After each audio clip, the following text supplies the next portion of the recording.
Every day at noon, Maria Makroyani waits for guests, and they arrive on time. Refugees from the nearby camp on the island of Samos. This time, it's two young men from Somalia. Maria has prepared pasta with chicken. She hosts refugees in her apartment every day. When I see refugees, I offer them something to eat. I've always done this. The refugees on Samos call her Mama Maria. The pensioner not only offers them a warm meal, but also canned food and clothing. The Mama Maria making for pasta and making for chicken. Yeah.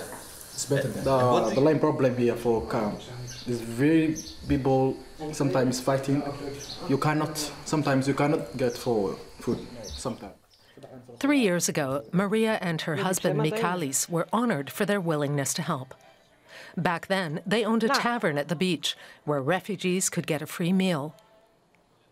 It was a place where people from all over the world who had lost their homes could feel welcomed. But then Maria's lease was terminated, a shock that caused her to have 2 strokes. Back then, all I did was think of the refugees. After getting up, I would start cooking. Today, the sentiment has changed and is directed against the refugees. Locals don't see any solution. 5,000 refugees now live on Samos, which has a population of just 30,000. The camp is overfilled, and many people have to sleep outside in tents. Some have been waiting for years for their asylum requests to be processed. Local aid organizations say Europe finally needs to take care of these people.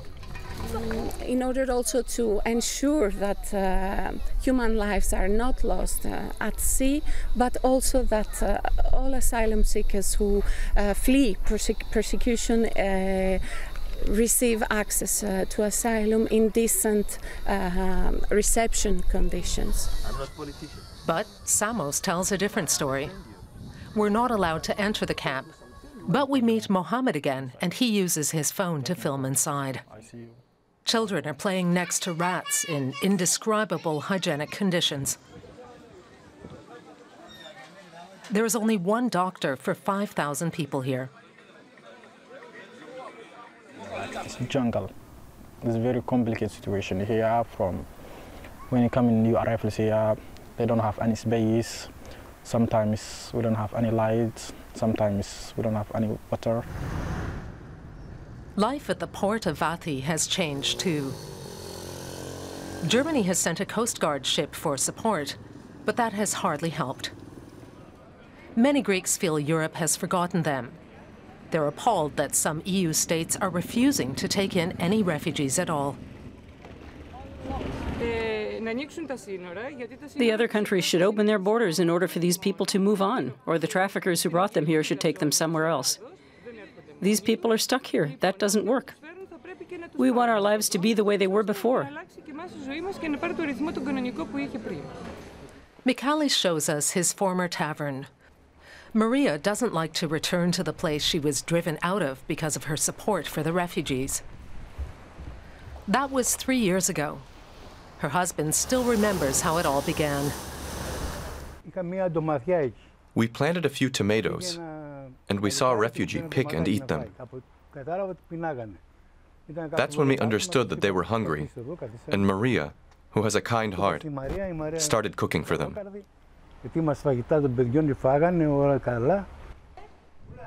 When Mikalis meets his former neighbors, they say they were never against what he and Maria were doing.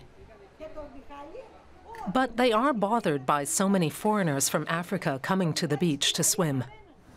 Mikalis is shocked by this. They say we fouled the beach with the refugees,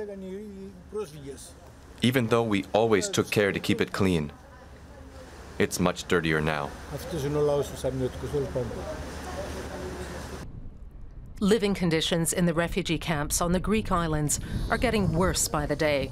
And at the same time, anti-refugee sentiment is on the rise. People like Mama Maria, who refuse to accept that, are becoming more and more isolated.